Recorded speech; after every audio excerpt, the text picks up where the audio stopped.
How's everyone doing? Now everything's backwards because I'm using a selfie cam. But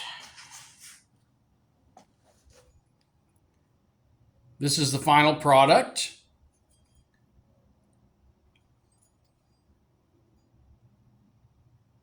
Check that out. That is a functional high carbon steel railroad spike knife. Made from one of these from Atlas Knife and Tool. I've done several previous videos about this. We did a build. I did first impression, introduction, did the build and first impressions along the way of how the material worked, and I just got this out of temper. I have not sharpened it yet. I did sharpen it down some prior to. I love the finish on this thing. Really happy about the way this turned out, about the way the material worked. Can't say that I've got much to say about it that would be negative. I do want to cover a few things. One, that for people who are knife makers or want to be knife makers or want to revisit some of their earlier work and have something that is stronger, this is an ideal product. It absolutely is. I like it. I look forward to doing some more builds. I plan on doing at least one that is that has a Hamon. Being a 10 series shallow hardening steel, that should pop rather nice on here. I want to do a probably more of like a Bowie knife or a knife and tomahawk set. I think that will be cool. I'm trying to figure out how to preserve the AK&T on the end. Doing the tomahawk, I usually do that part as the blade. If I upset the other end, I think it's going to obscure this. I'm going to figure it out as I go along, but still a very cool piece. Now, what I will say about our forging experiences here at our location of Forge of Memory, and I'm only speaking for myself at this location, I love these, but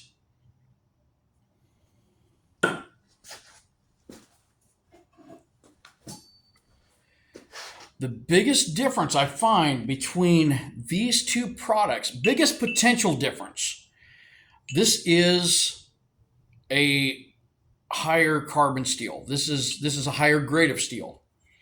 The reason we use these is because, one, we can do a water quench. We don't have to do any tempering on a railroad spiked knife, letter opener, whatever you want to call it.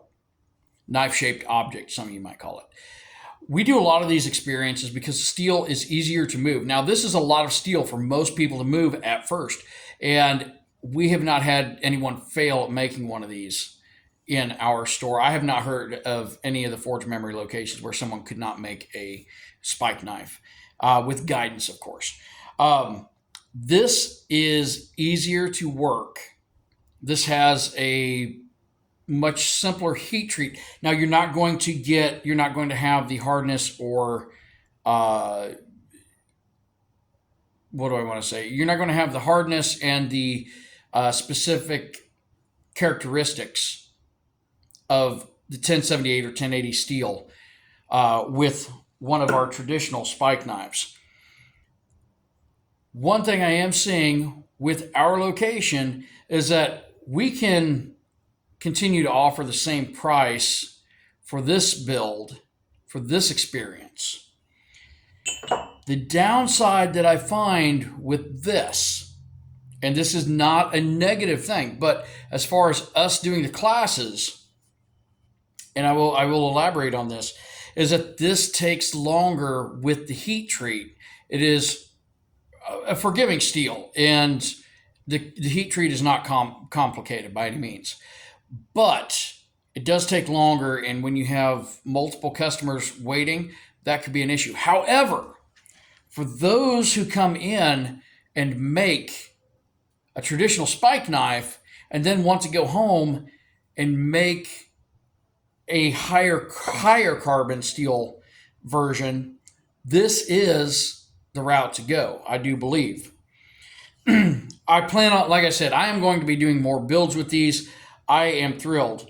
There is a price difference on profit margin on what a run-of-the-mill railroad spike knife costs to make and what it would cost to make one out of the higher carbon Atlas knife and tool. So going pro-con on this, and I'm from Illinois, so most of our government's professional cons, but convicts, any of you from Illinois would actually know what I'm talking about. The rest of you are going, what's he talking about? Most of our former governors make our license plates, people. That's where the pro-con thing, convict. Never mind.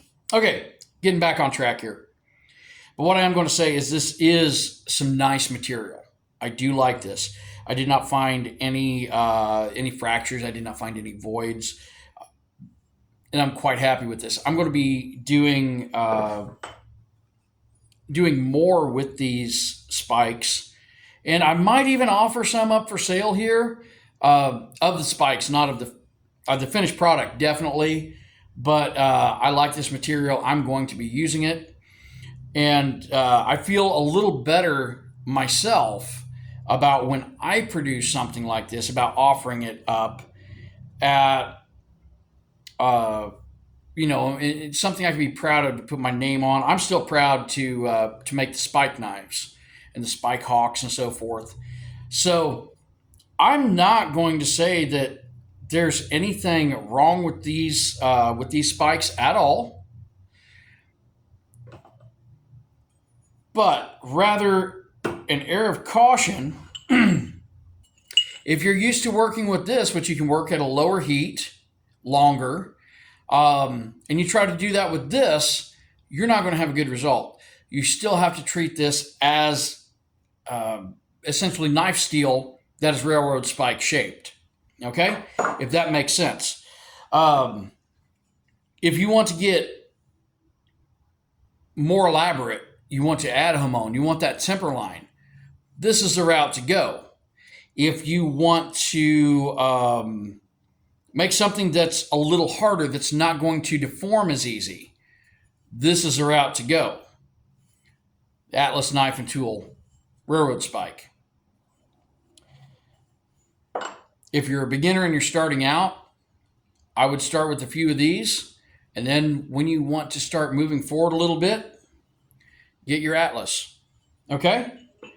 Like I said, I'm just going pro versus con. I can't find anything to discourage people from using this. In fact, I would encourage you to go online, see what they've got in stock, buy a couple of these. The amount of time it took, and I did a live build on a previous video, the amount of time that it took to make this realistically wasn't much longer than what it takes for a regular spike knife, aside from the heat treat process. Okay? So we got a little bit of tempering going on in there.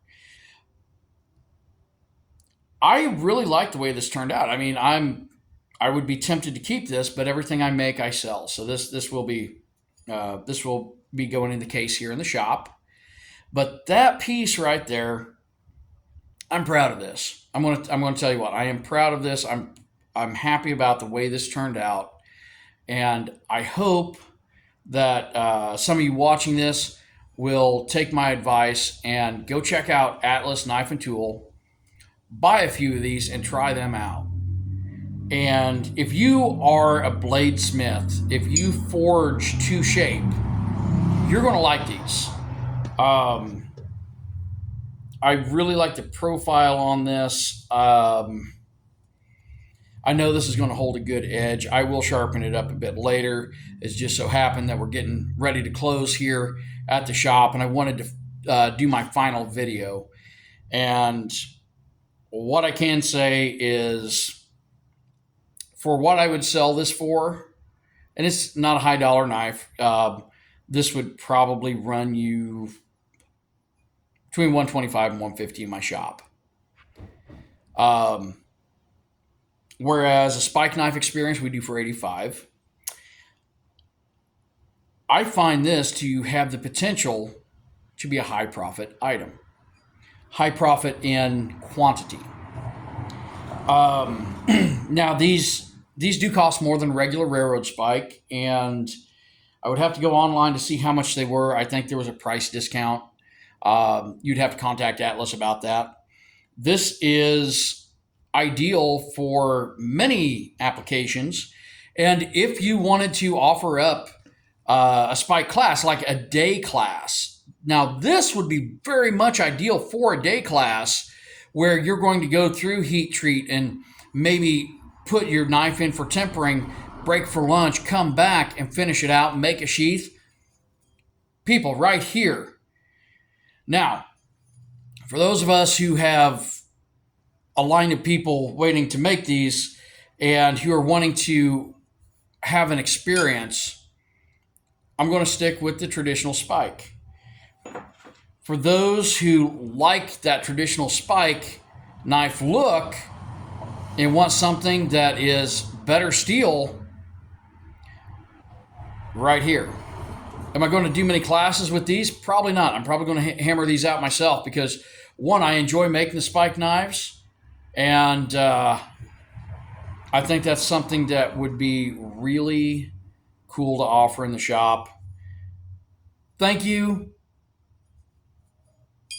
for, and I'm talking to a representative from Atlas that I'm also tagging in this on Facebook and sending messages about, hey, this is up now. I'm going to be sending some pictures. Thank you for giving me the opportunity to do these builds, to do these reviews. And, thank you for making a good product. A product that you can stand by, whether it's my Atlas Forge, which I'll let you guys know. I got turned on to that by Spicy Mike. If you don't know who Spicy Mike is, watch Forged in Fire, Knife or Death. I don't know if he was on Beat the Judges or not. I don't think he was on Beat the Judges. I can't remember. Anyway, Spicy Mike's been on Forged in Fire several times. He's also he's a Forged in Fire champion. I think he was champion, but not grand champion on Knife or Death. He turned me on to the Atlas Forges, and I was like, hey, I got to get one. And I got one, and I use it all the time. It's got some wear and tear on it. I'll be honest about that. But you guys should really try this out. Or if you, if you want something like this, get a hold of your local bladesmith. Support small business. You guys have a great one. And if you want to come make a railroad spike knife, there are several locations. And I know Joey Lynn, he's down in Georgia. He's got a Forge and Memory location. We've got Cheyenne Brown and I. We have our location in Central Illinois. Robbie has locations in and around Pigeon Forge, Tennessee. Chad Osborne. I could go on and on. There's a lot of locations, and it's a great time. I do this all the time, and I enjoy helping people make spike knives. So I want to encourage everyone to check this out, to try it out. Even if you only try it out once, if you try it out once, make yourself a regular railroad spike knife. Then make yourself one out of this. Compare them. Draw your own conclusion. Create your own opinion and share it. You guys have a great one. We'll catch you in a few with some more builds. Later.